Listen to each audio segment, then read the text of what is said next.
So this project has been about showing people who have no preconceived ideas about Tahr what they are and where they live.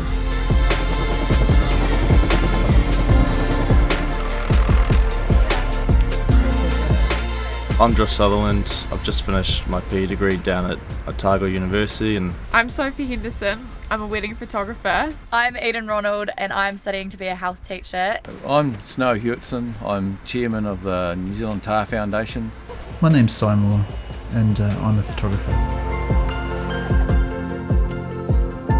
It's a whole different game, you know. You can see them from a chopper and be like, oh, there's the high country legend right there. But when you go after them, when you see where they live and how easily they move and how quickly they move and how, you know, like they're just made for this, it's wild. And they're incredibly beautiful.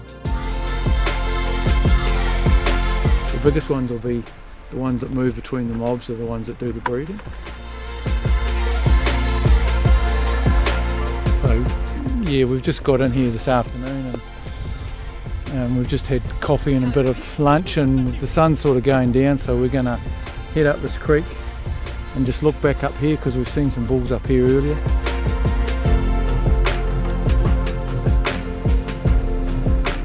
Yeah, they look like that in their place. Like they look like that's where they belong. And especially they just kind of stand there with such confidence and like curiosity that it's like they look like that's where they should be, yeah, where they belong.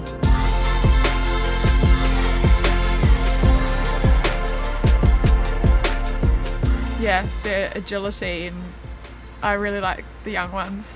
The babies are really cute, so it was great to actually see them. They inhabit this really mountainous environment, so they live at quite high altitudes and right up to into the snow, and very similar habitat and environment to what they evolved in the Himalayas is what they've got here. And they were introduced into the Mount Cook region before it was ever a national park. And obviously the environment and the animal is compatible because they're still here. If it wasn't, they wouldn't be here.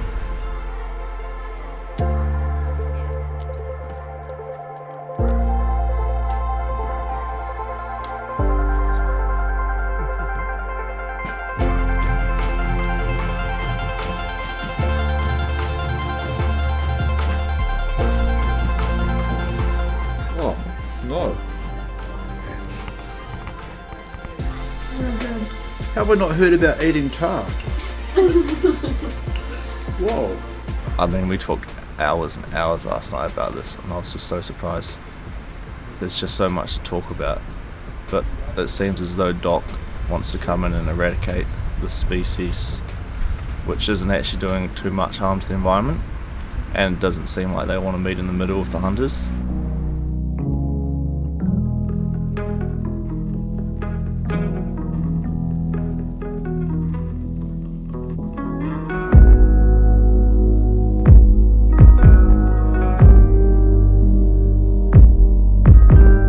This month, DOC, the Department of Conservation, sent in the helicopter hunters to destroy the Tahr, a majestic animal that is king of the Southern Alps, but an introduced animal, now considered a pest and therefore condemned to die. The species that will be saved, a native plant.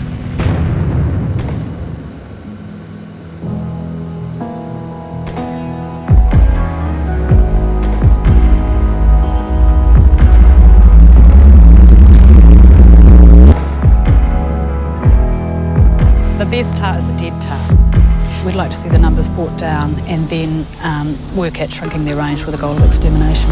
Total eradication. Total eradication.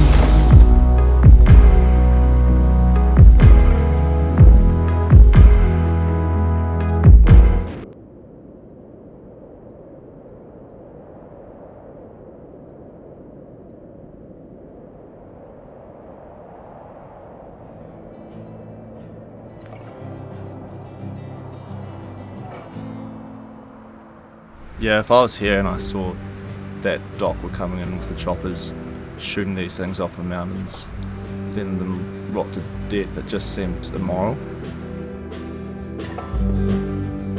There's no doubt that it's an incredibly fragile environment. and it's one that we need to guard and protect. But it's hard to know if just wholesale shooting a precious animal that that really doesn't have a foothold on planet Earth in many places is the way to do it. We need to know more. I just want to know what's the best way to do this before we lose something that is pretty incredible to have, like right in front of us. It's been really cool to actually go out and experience what I've heard so much about. So before I met my husband Cam, I'd never even heard of the animal Tahr, and when he showed them to me I was like, what is this beautiful fluffy beast that's up in the mountains that I haven't even heard anything about before. You'll appreciate those warm socks later. It's been quite an informative experience coming from a non-hunter's perspective and taking a lot of knowledge from snow and out in these hills, learning about this environment and learning about the Tahr and the impact that they have on the environment eating the snow tussocks. To be honest, like, snow tussock is 80-90% of what they eat and it regrows.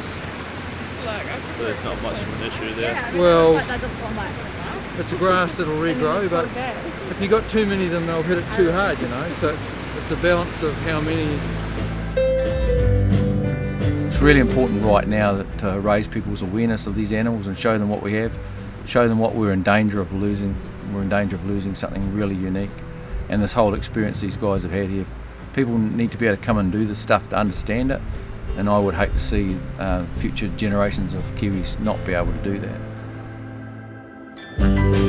I wasn't walking around looking like, wow, this place is destroyed, or like, it seems very natural and it seems very full. Like it's just beautiful and it's still really nice, and it makes you understand it a lot more, and also just that the whole culling of it is just so crazy.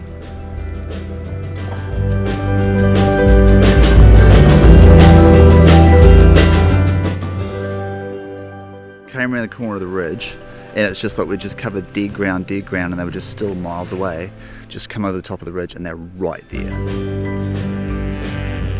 Our stewardship of this place, like the principles of kaitiakitanga, like they call us to do a really good job, and it's got to be a well-considered job. It's got to be a job that takes into account all of the treasures that we see. Not just the ones that sit in a column over the side that say those are the originals. They've got to be.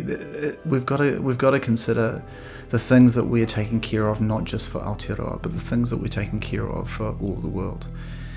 And the Tahr are definitely one of those.